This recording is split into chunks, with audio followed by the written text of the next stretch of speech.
आप सभी को जय मसीह की। खुदावन यीशु मसीह के मधुर और मीठे नाम आज की सुबह की आराधना में मैं आप सभी का स्वागत करता हूं और ये कामना करता हूं कि आप सभी लोग अपने घर में सुरक्षित पाए जाएं। खुदा आप सबको बहुतायत की आशीष दे। और आज पवित्र आत्मा के वतन पर्व के पश्चात का नवा रविवार है और आज के दिन हम प्रेरित और शहीद याकूब को याद करते हैं, जिसमें आज हमारे लिए मनन चिंतन करने का विषय है यूहन्ना के भाई तथा 12 प्रेरितों में से सबसे पहले शहीद होने वाले प्रेरित याकूब के लिए धन्यवाद देना।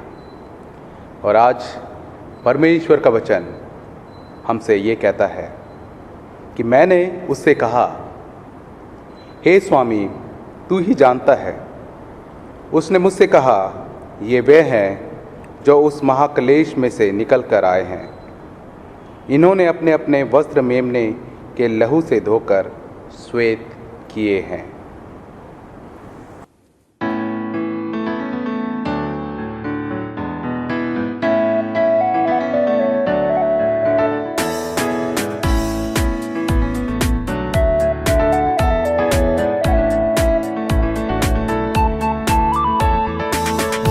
जय प्रभु यीशु की, जय जय प्रभु यीशु की, हमको बचाने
आइए हम सब मिलकर प्रार्थना करें।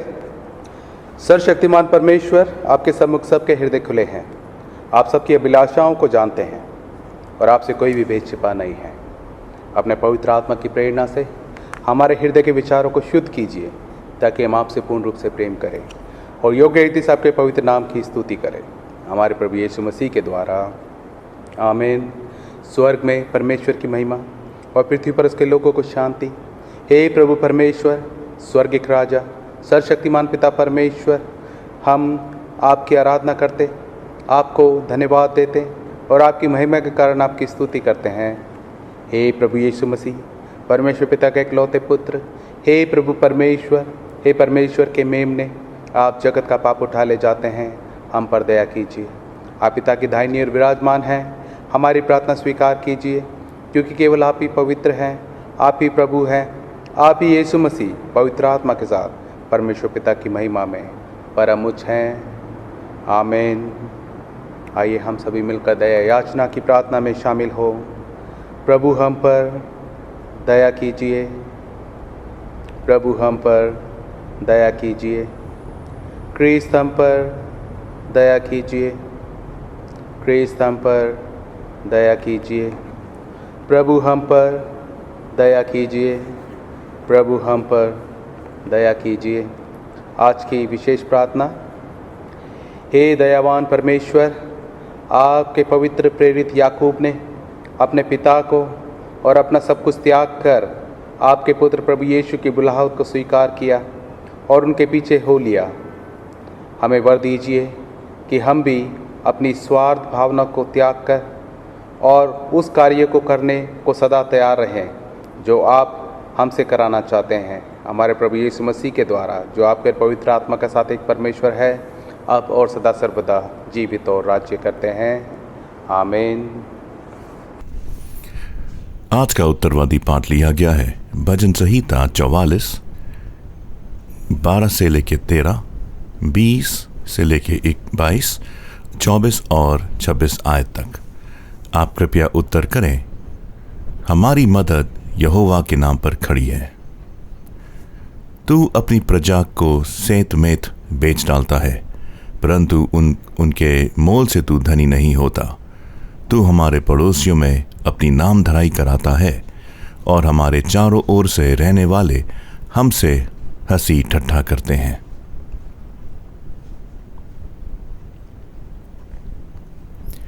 यदि हम अपने परमेश्वर का नाम भूल जाते, वह किसी पराये देवता की ओर अपने हाथ फैलाते, तो क्या परमेश्वर इसका विचार ना करता?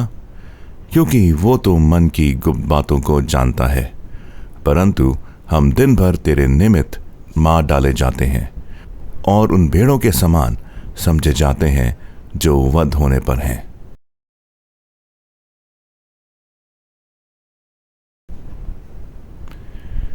तू क्यों अपना मुंह छिपा लेता है और हमारा दुख और सताया जाना भूल जाता है? हमारी सहायता के लिए खड़ा हो और अपनी करुणा के निमित्त हमको छुड़ा ले।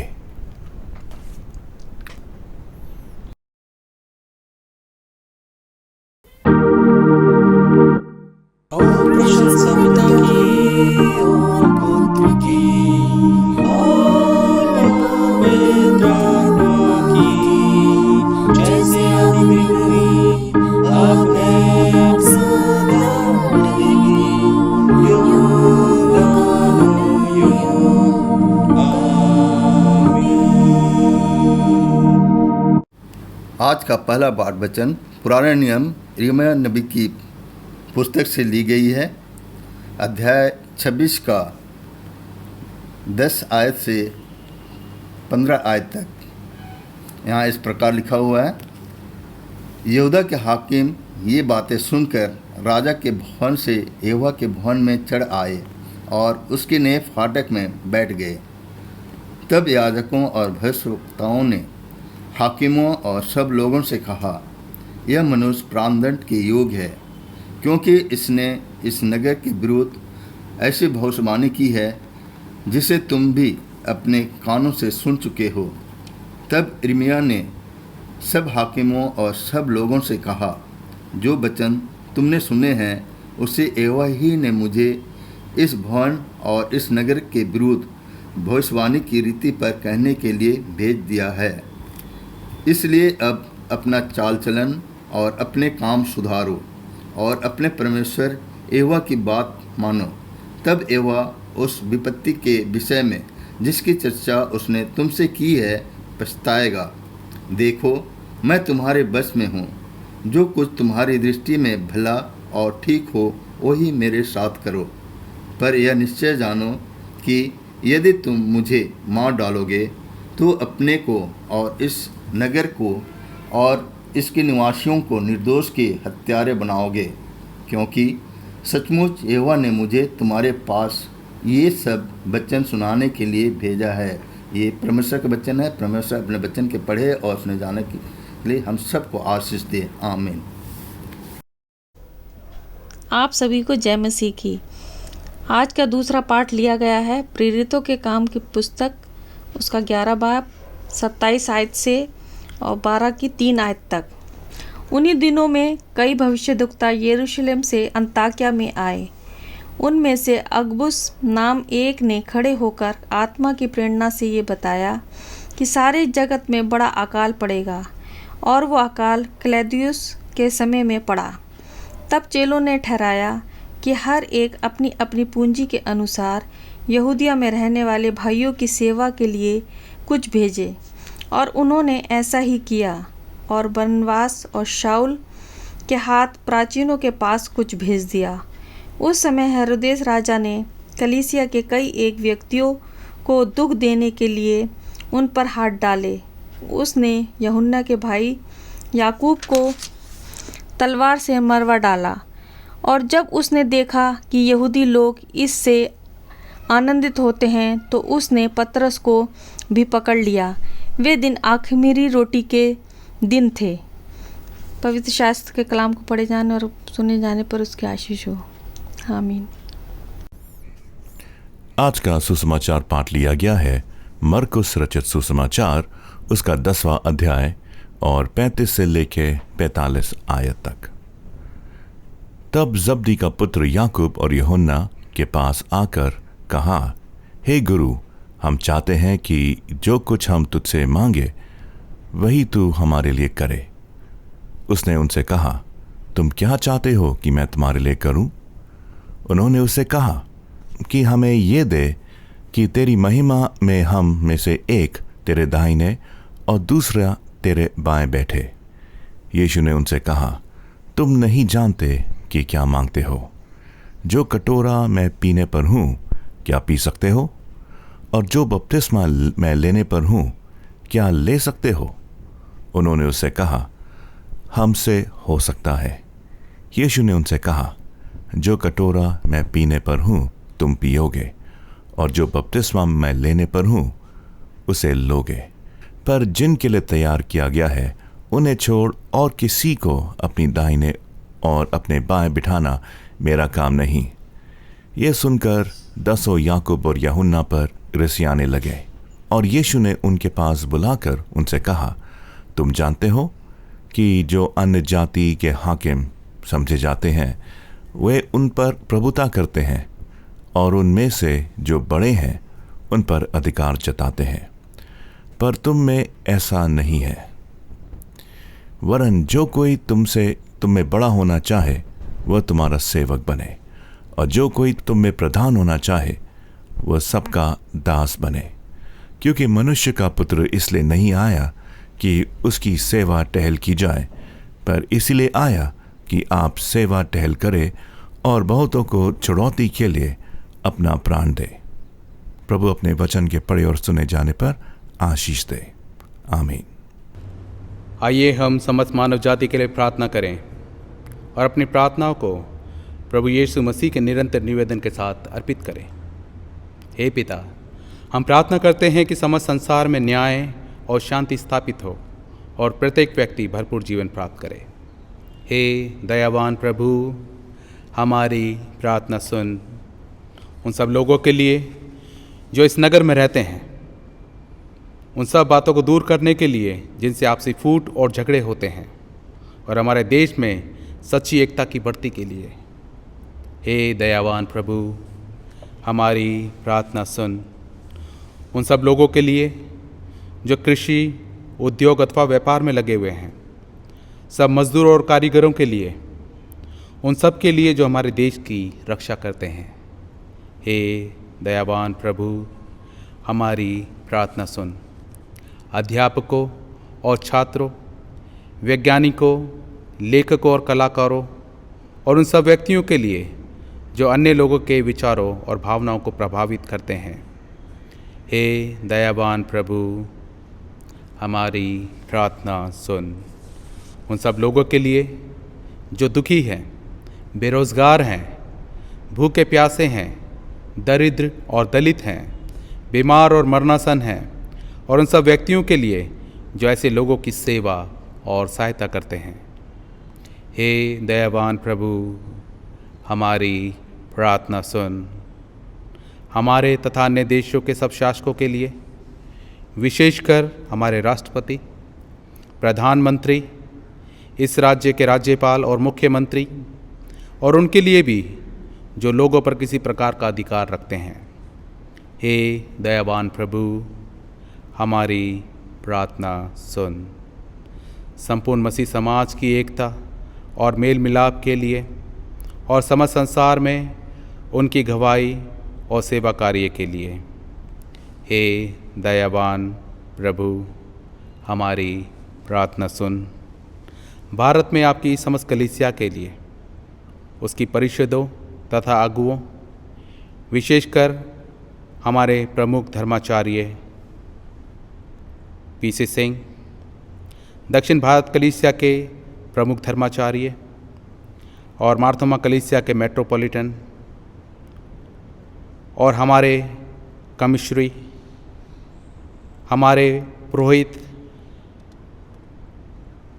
विशेषकर reverend Timothy Shaw, reverend Dennis Lal, reverend Jay Kumar, और हमारे ले लीडर आशीष, और आपके कलीसिया के सब अन्य धर्म सेवकों के लिए, कि वे सच्चाई और लगन से आपकी सेवा करें।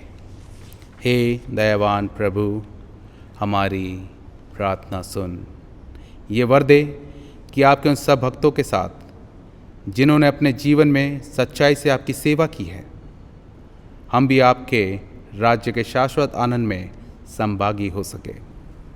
हे दयावान प्रभु, हमारी प्रार्थना सुन। हम सब एक साथ कहें, हे स्वर्गीय पिता, हमारे अपने राज्य को शीघ्र प्रकट कीजिए और हमारी इन प्रार्थनाओं को सुनिए। हम आपके पुत्र, हमारे प्रभु और उद्धारकर्ता यीशु मसीह के नाम से ये मांगते हैं, आमीन।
प्रिय भाइयों और बहनों, हमारे प्रभु यीशु मसीह ये कहते हैं, हमारा प्रभु परमेश्वर एकमात्र प्रभु है। तू प्रभु अपने परमेश्वर को अपने संपूर्ण हृदय, संपूर्ण प्राण, संपूर्ण बुद्धि और संपूर्ण शक्ति से प्रेम कर, ये पहली आज्ञा है। दूसरी ये है, अपने पड़ोसी को अपने समान प्रेम कर। इनसे बड़ी और कोई आज्ञा नहीं है। परमेश्वर ने संसार से ऐसा प्रेम किया कि उसने अपना इकलौता पुत्र यीशु मसीह दे दिया कि वह हमें पापों से बचाए, स्वर्ग में हमारे लिए निवेदन करे और हमें शाश्वत जीवन में पहुंचाए। इसलिए हम पश्चाताप और विश्वास के साथ अपने पापों को स्वीकार करें। हम परमेश्वर की कृपा से उसकी आज्ञाओं का पालन करने का और सब लोगों के साथ मेल मिलाप और प्रेम से रहने का पक्का संकल्प करें। हम सब एक साथ कहें, हे सर्वशक्तिमान परमेश्वर, हमारे स्वर्गीय पिता, हमने मन, वचन और कर्म से आपके विरुद्ध एक दूसरे के विरुद्ध पाप किया है।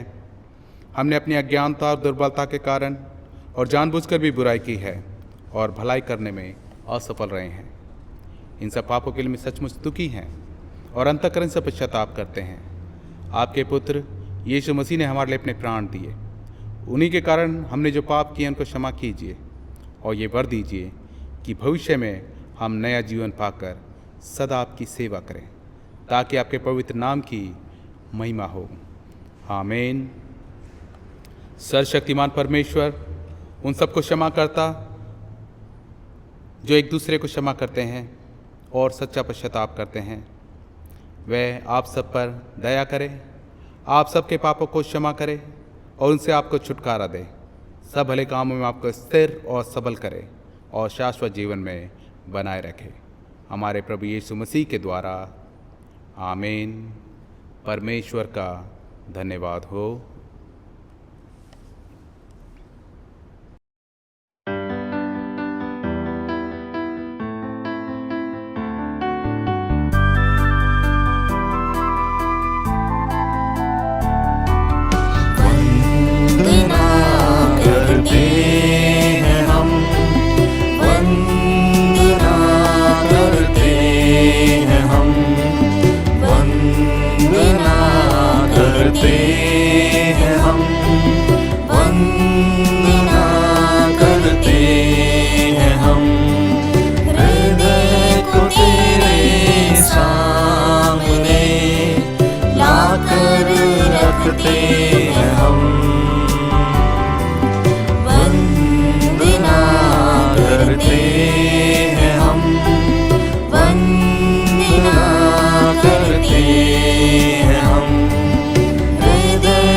संभालो यीशु जी, भवसागर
सौंपते हैं हम, वंदना करते हैं हम, वंदना करते हैं हम।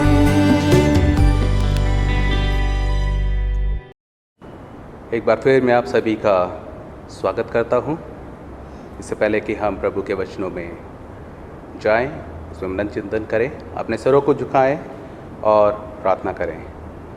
धन्यवाद देते हैं प्रेम पिता परमेश्वर आज के सुंदर दिन के लिए कि हम प्रभु जी तेरी सुरक्षा में पाए जाते हैं और सुरक्षित पाए जाते हैं। धन्यवाद देते हैं पिता परमेश्वर आज के सुंदर वचनों के लिए जो आज हमारे बीच में पढ़े गए। होने दे पिता परमेश्वर, तेरे वचनों को हम अपने दिलों में ग्रहण करें, अपने जीवन में ग्रहण करें और उसके अनुसार अपने जीवन को व्यतीत करें। प्रभु जी तेरे वचन को समझने में हमारी सहायता कर, हमें बुद्धि और ज्ञान दे पिता परमेश्वर, ताकि हम तेरे वचनों को समझ सकें और उसके अनुसार अपने जीवन को ढाल सकें। इस वक्त प्रभु जी अपने आप को और जो लोग प्रभु जी तेरे वचन पर मनन चिंतन करते हैं सबको तेरे हाथ में सौंप देता हूँ। प्रार्थना खुदा यीशु मसीह के नाम से मांगता हूँ, आमीन। मसीह में प्यारे भाई और बहनों, जैसा कि आज के दिन हम लोगों ने पाठ पढ़े यिर्मयाह 26:10-15, प्रेरित 11:27 उसका 27 पद से लेकर 12वें अध्याय के 3 पद तक, और मरकुस रचित सुसमाचार उसका 10वां अध्याय 35 से 45 पद।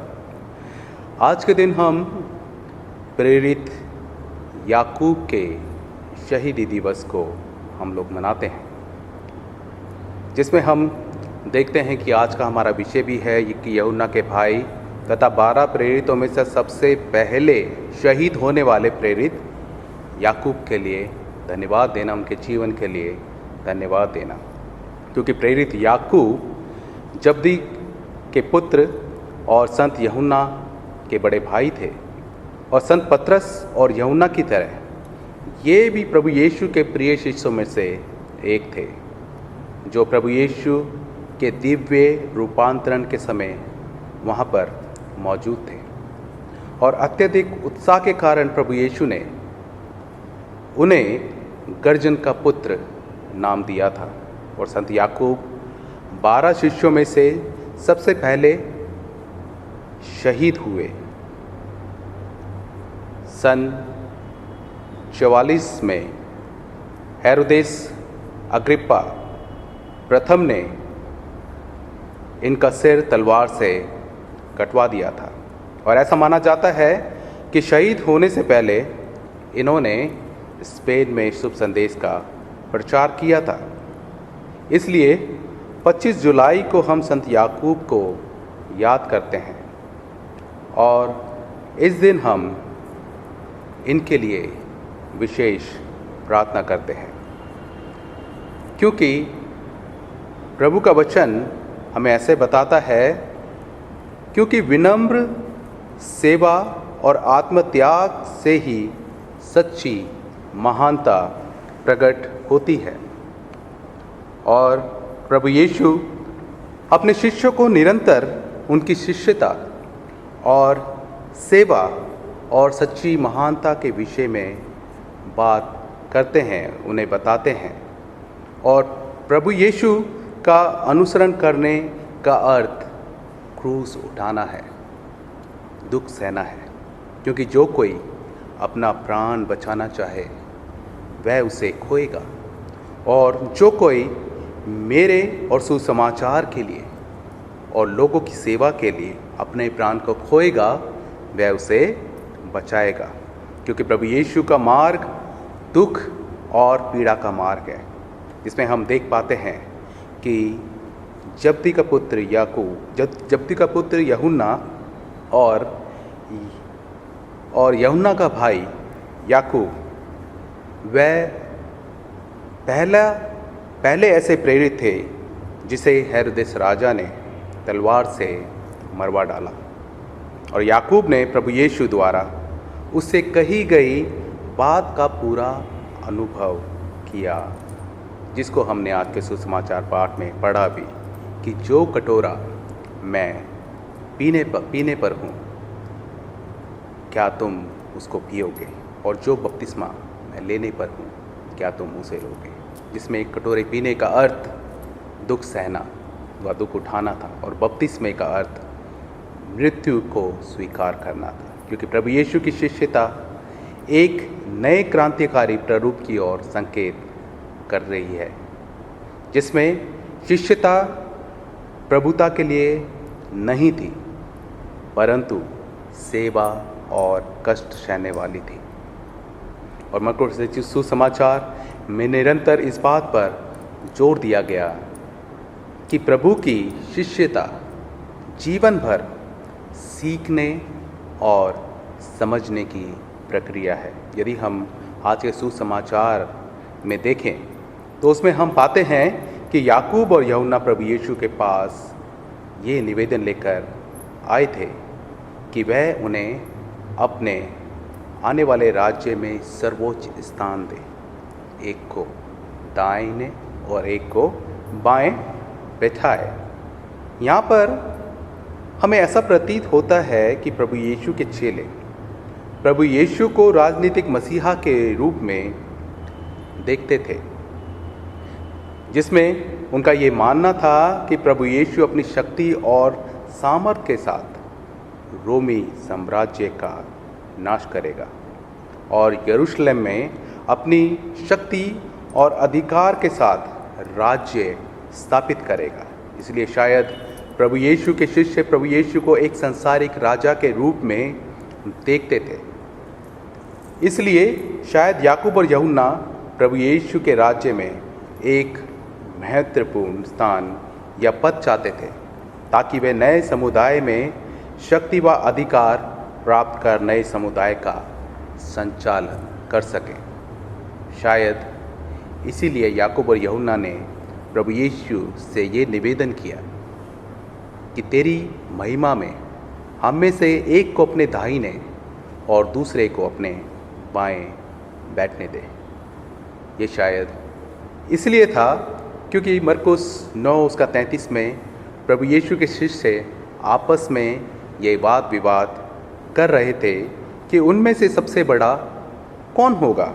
और इसी वाद विवाद के बाद याकूब और यूहन्ना ने प्रभु यीशु के राज्य में प्रभु यीशु के दाएं और बाएं बैठने का निवेदन किया, जिसका सीधा अर्थ शक्ति और अधिकार से था, जबकि वे प्रभु यीशु द्वारा दी गई शिक्षा को भूलकर समाज में उच्च अधिकार व पद पाने की इच्छा रखते थे। जबकि प्रभु यीशु ने उन्हें ये सिखाया था कि यदि वे महान या बड़ा बनना चाहते हैं तो पहले छोटा बने और सबका सेवक बने, परंतु फिर भी उनके बीच एक दूसरे से ऊंचा स्थान प्राप्त करने का संघर्ष जारी था।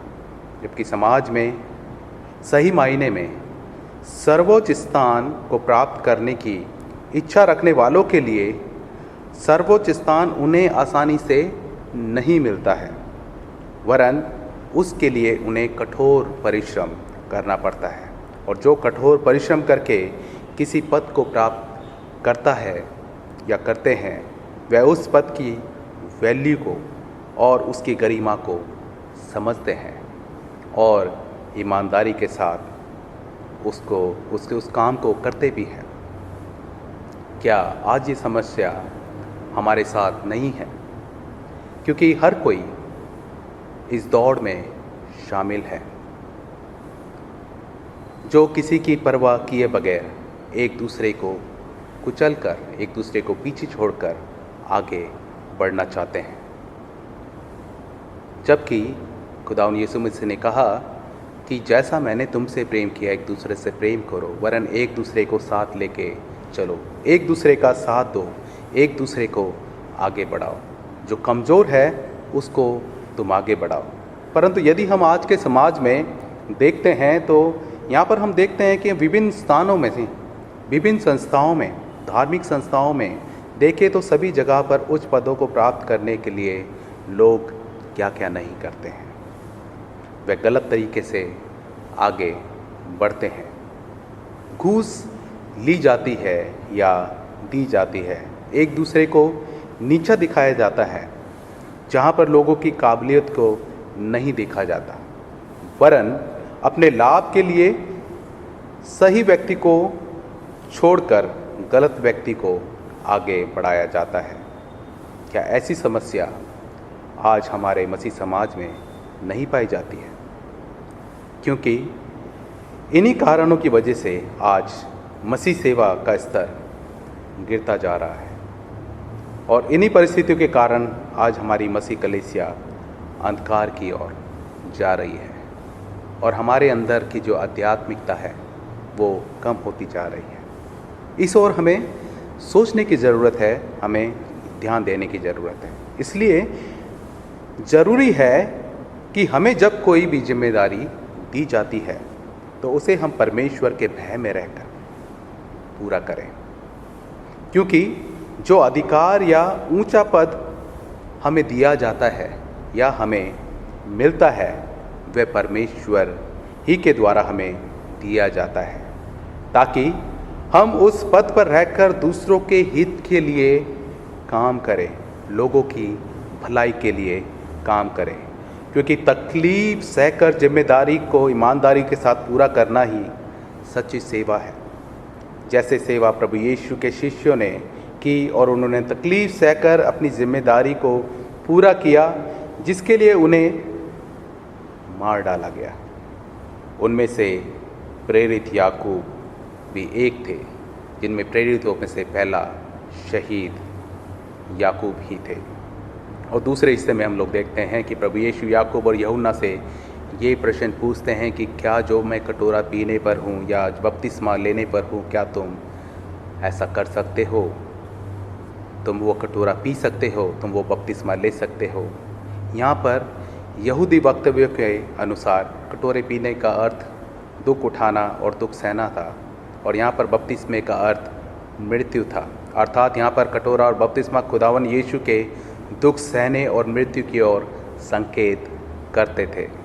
और फिर हम प्रभु यीशु और याकूब और यूहन्ना से ये कहते हुए पाते हैं कि किसको अपने दाहिने और बाइने बैठाने का काम मेरा नहीं है।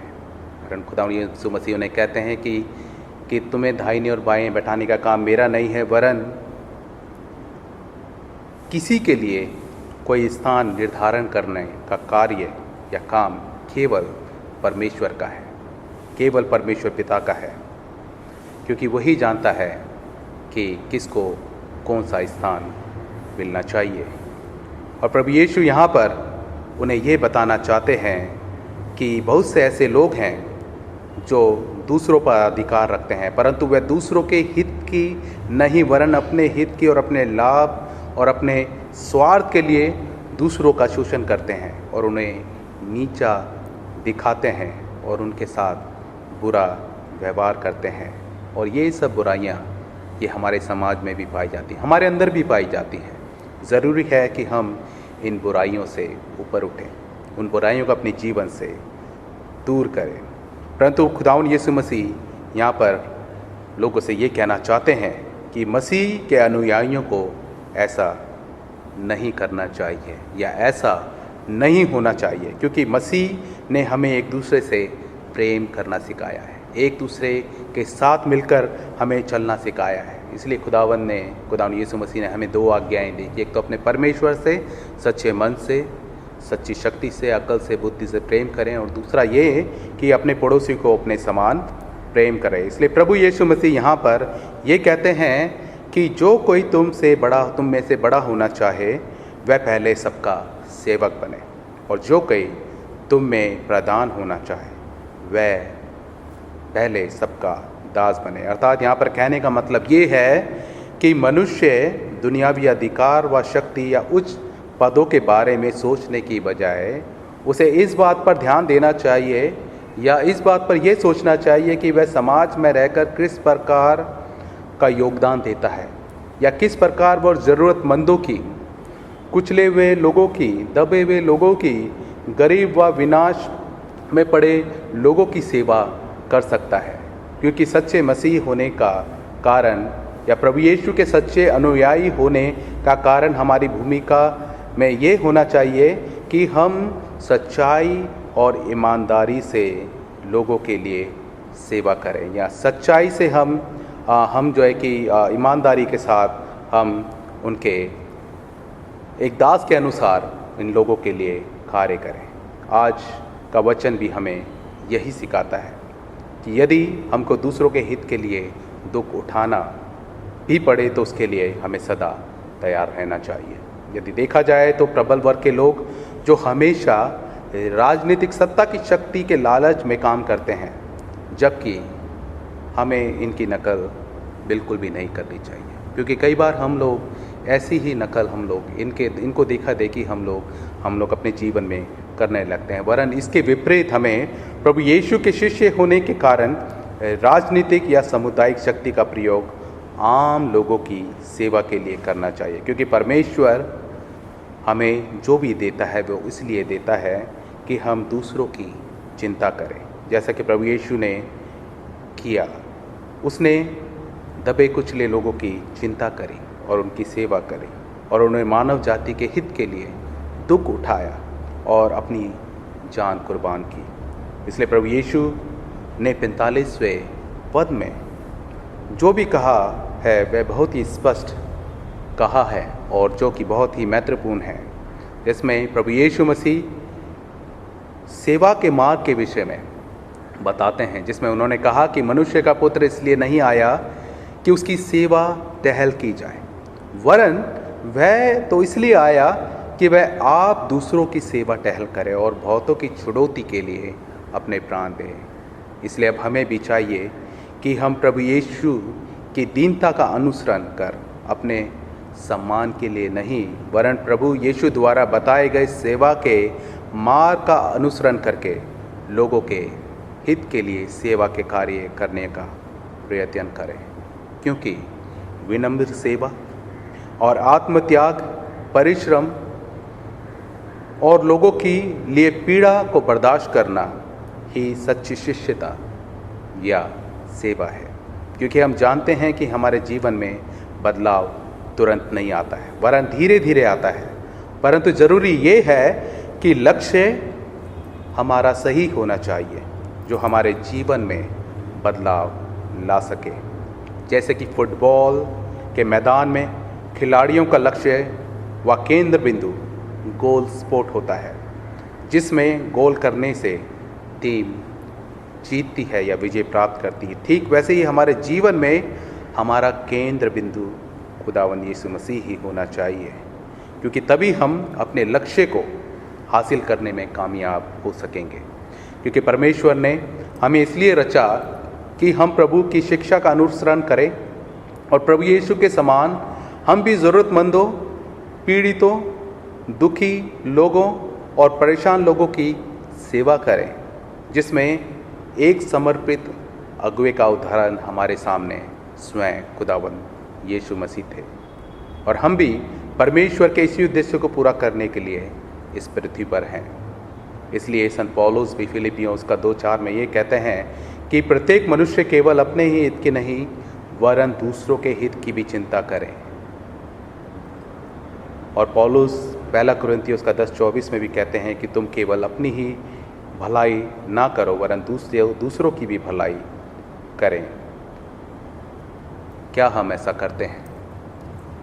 क्योंकि खुदावंद यीशु मसीह लूका 25 उसका 40वें पद में कहते हैं कि तुमने जो मेरे इन छोटे से छोटे भाइयों में से किसी एक के साथ किया तो वो मेरे साथ किया। क्योंकि जब तक मनुष्य अपने आप को पूर्ण रूप से संसार की इच्छाओं से मुक्त नहीं कर लेता, तब तक वह परमेश्वर की इच्छाओं को व उसके प्रति सेवा कार्यों को पूर्ण नहीं कर सकता है। क्योंकि जो कोई अपना हाथ हल पर रखकर पीछे देखता है वह परमेश्वर के राज्य के योग्य नहीं हो सकता है। जैसा कि हम प्रेरित शहीद याकूब के विषय में देख सकते हैं कि प्रेरित याकूब ने अपने पिता को अपना सब कुछ त्याग कर यीशु की बुलाहट को स्वीकार किया और उसके पीछे हो लिया। आज प्रभु यीशु की बुलाहट मेरे और आपके लिए भी है। क्या हम खुदावंद यीशु मसीह की बुलाहट को सुनकर सांसारिकता की बुराइयों को त्याग कर, अपना सब कुछ त्याग कर प्रभु यीशु को स्वीकार करने के लिए तैयार हैं। उसके पीछे चलने के लिए हम लोग तैयार हैं।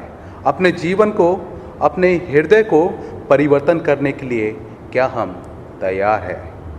क्योंकि पौलुस कहते हैं कि जो मसीह में है वो नई सृष्टि है। हम सोचें कि क्या हम वाकई मसीह में हैं? हम इस पर विचार करें, क्या हम मसीह में हैं? इसलिए अब हमें भी अपनी स्वार्थ भावना को त्याग कर सदा प्रभु यीशु के लिए भले कार्य करने के लिए हमेशा तैयार रहना चाहिए, जो प्रभु हमसे करवाना चाहते हैं। तो इसलिए आइए हम प्रभु यीशु के व उसके मार्गदर्शन को हम लोग प्राप्त करें और उससे प्रार्थना करें कि प्रभु अपना मार्गदर्शन हमें दे। प्रभु से मांगे कि प्रभु हमें अच्छी बुद्धि और समझ दें, ताकि हम भी परमेश्वर और ज़रूरतमंद लोगों के प्रति भले कार्यों को व सच्ची सेवा को कर सकें, ताकि हम भी अपनी विनम्र सेवा और आत्मत्याग के द्वारा परमेश्वर के प्रति सच्ची शिष्यता प्रकट कर सकें। खुदा आप सबको बहुतायत की आशीष दे। आमीन। आइए हम सब अपने विश्वास वचन को दोहराएंगे। हम एक परमेश्वर सर्वशक्तिमान पिता पर विश्वास करते हैं, वह स्वर्ग और पृथ्वी का और समस्त दृश्य एवं अदृश्य वस्तुओं का करता है। हम एक प्रभु यीशु मसीह पर विश्वास करते हैं, वे परमेश्वर का इकलौता पुत्र, सर्वयुगों से पहले पिता से उत्पन्न, परमेश्वर से परमेश्वर, ज्योति से ज्योति, सत्य परमेश्वर से सत्य परमेश्वर, कृत नहीं वरन उत्पन्न है। उनका और पिता का तत्व एक ही है। उन्हीं के द्वारा सब वस्तुएं बनी। हम मनुष्य के लिए और हमारे उद्धार के निमित्त वे स्वर्ग से उतर आए। पवित्र आत्मा की सामर्थ से वे कुंवारी मरियम से जन्मे और मनुष्य बने। पैंतुस पिलातुस के शासन में वे हमारे लिए क्रूस पर चढ़ाए गए। उन्होंने दुख भोगा, वे मरे और गाड़े गए। पवित्र शास्त्र के कथन के अनुसार वे तीसरे दिन जी उठे। वे स्वर्ग पर चढ़ गए और पिता की दाहिनी ओर विराजमान हुए। वे जीवितों और मृतकों का न्याय करने के लिए महिमा के साथ फिर आएंगे और उनके राज्य का कभी अंत न होगा। हम पवित्र आत्मा पर विश्वास करते हैं। वे प्रभु और जीवन दाता है। वे पिता और पुत्र से निकलता है। पिता और पुत्र के साथ उसकी आराधना स्तुति की जाती है। वह नबियों के द्वारा बोला। हम एक पवित्र सरलौकिक और प्रेरित कलीसिया पर विश्वास करते हैं। हम पापों की क्षमा के लिए एक बपतिस्मे को मानते हैं।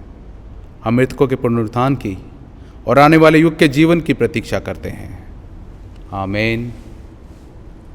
परमेश्वर की शांति जो सारी समझ से परे है, परमेश्वर के और उसके पुत्र हमारे प्रभु यीशु मसीह के ज्ञान और प्रेम में आपके हृदय विचारों को सुरक्षित रखे और सर्वशक्तिमान परमेश्वर पिता, पुत्र और पवित्र आत्मा की आशीष आप पर हो और आपके साथ सदा सर्वदा बनी रहे।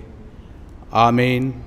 शांति से पूर्ण होकर जाइए और प्रभु से प्रेम रखिए और इसकी सेवा में लगे रहिए।